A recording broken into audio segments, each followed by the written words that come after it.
Current state of the economy, I notice, has a lot of people worried about what they should do with their money, where they should put it.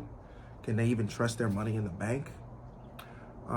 As we know, even though most banks are FDIC insured, which means if the bank fails, that you are guaranteed by the government that you will get your money. Even though you have that guarantee, that doesn't necessarily mean that you'll get your money right away. Your money could be suspended. And so while your money's in purgatory and while you're waiting on your money, you might still have present needs that you need to deal with to use that money for. And also, if things got really, really bad, which I'm not saying things are getting really bad, because I'm not a doomsday person, but what I am saying is that if things did get really bad, then how long will the government be able to uphold that guarantee that you'll be able to keep that money, that you'll be able to get reimbursed the money that you invested? So these are things that a lot of people are concerned about, and so a lot of people are pulling their money out of the banks. So that leads me to the question of, what do you do with your money if you can't really trust any place to put it? Can you trust the stock market? The stock market is also volatile. It can do really good, but it can also do really bad. And when things are really bad in the economy, the stock market tends to do bad. What about crypto? Crypto was supposed to be digital gold. But if you look at the past couple of years that crypto's been trading, it trades pretty much very similarly to, the way the stock market trades. When things are bad, crypto is bad. When things are good, crypto is good. At one time, when crypto first started, crypto would actually trade more like a precious metal, and crypto would, it would actually go up when things were bad, and it would go down when things were good. But it doesn't do that anymore. It trades pretty much like a security, and it trades in the same way that a stock trades. And now even precious metals are doing the same thing.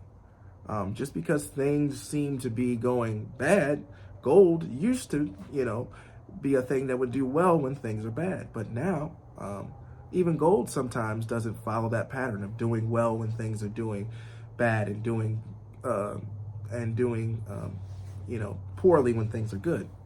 So with that in mind, if you can't put your money in the stock market, you can't put your money in the bank, you can't put your money in crypto, you can't put your money in precious metals. And by the way, I'm not saying that you can't. I'm just saying hypothetically, if you can't, right? Maybe you could, put your money in cash, right? But if you put your money in cash, then your money is going to lose value to inflation. And you're also not guaranteed liquidity over time, as new businesses are actually starting to no longer accept cash.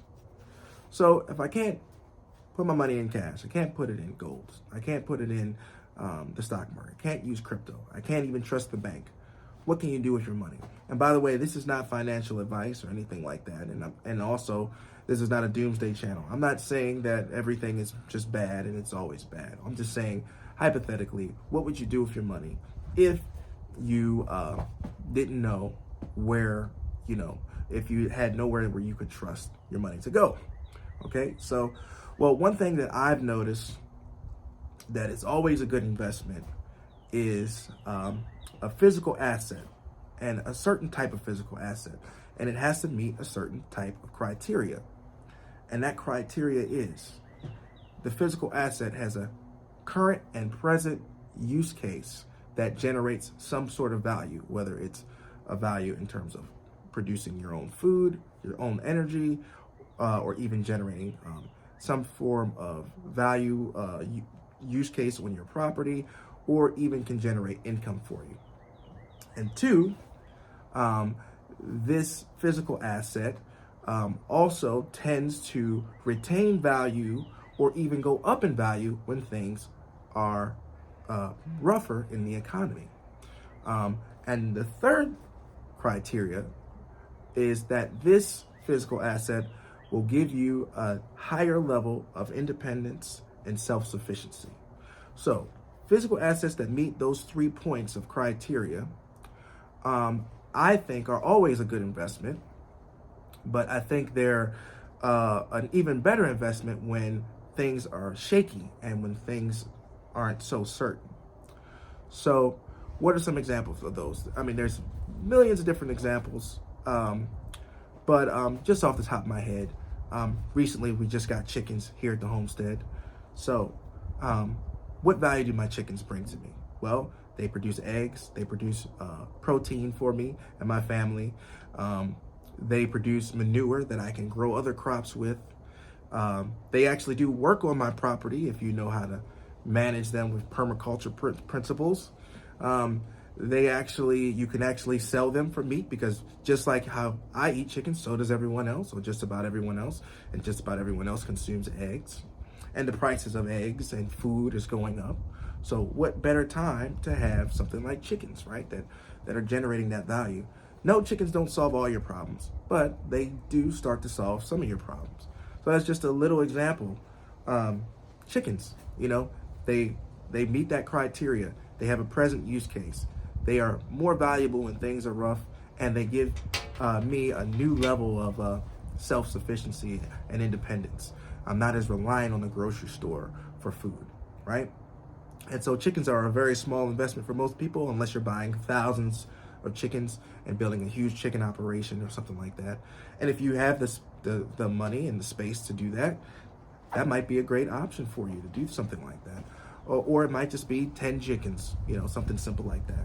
But that's something that you can do with your money, where you're actually getting your money back. Because even if you never sold the chicken, you know that you're going to eat the eggs, which is, if you would buy them from the grocery store, that's, eggs you're not buying from the grocery store that you're producing yourself. So that's just a little example. There's all kind of tools that you could invest in that have a use case on your property. On this property, there's all kind of different things and needs that I have here. So I have all these trees. So it's just a simple chainsaw, right? That can cut down these trees and cut up these trees, and maybe I can turn that into firewood and use that firewood to heat my house and save myself on energy. Simple examples like that. Energy generation, like solar panels, right? You could put solar panels in your yard and just have them out there generating energy for you, saving you money. You don't have to have some company come and install solar panels on your roof and sign you up to this package deal where you're paying into it for 25 years or something like that. You can buy solar panels on, and you can install them yourself.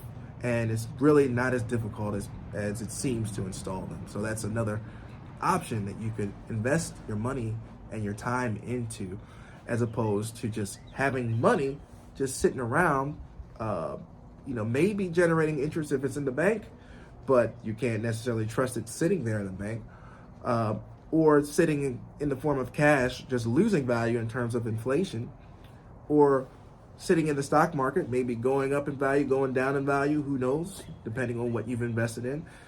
Same thing with crypto and precious metals. You can't necessarily trust those investments in every scenario. But one type of investment that you can trust in just about any scenario is an asset, a physical asset that meets those 3 criteria points that I mentioned, which is a physical, present use case that generates value in the present, that also retain value or go up in value over time, and that give you a new level of independence. So that's just something to think about. Again, this is not financial advice. This is just my opinion. But I do think that that's a really good thing to do if you have the time and the energy. I would say before you go out and do anything or invest in anything or spend your money on anything, make sure whatever it is, especially if it's a physical asset like what we're talking about, that you do your research and you really make sure you understand what you're doing, because I'm guilty of it. I'll get an idea and get excited about it, and I'll go out and do something, and then I'll realize it's 4 times harder than I thought it would be. And I spent so much time thinking about it, and I just had it all visioned out in my head of how it would work out, and it never works out the way you envision it to work out. It always, there's always going to be a few variables that you weren't aware of and that you didn't think of that you're going to have to learn about. Still doesn't mean that it's not worth doing, but those are just things that, that's just life for you. Everything is a little bit harder than it seems. So just something to think about. It's just me, just off the cuff, just kind of just noticing the present situation, and love to hear your thoughts on it, what you think about it, or any ideas of physical assets of that you could invest in that will, accomplish the same thing, save, generate value, give you self-independence, and retain value, in the form of a physical asset that has value. So that's all, folks. Just thinking off the top of my head. Hope you guys have a wonderful rest of your day. Take it easy.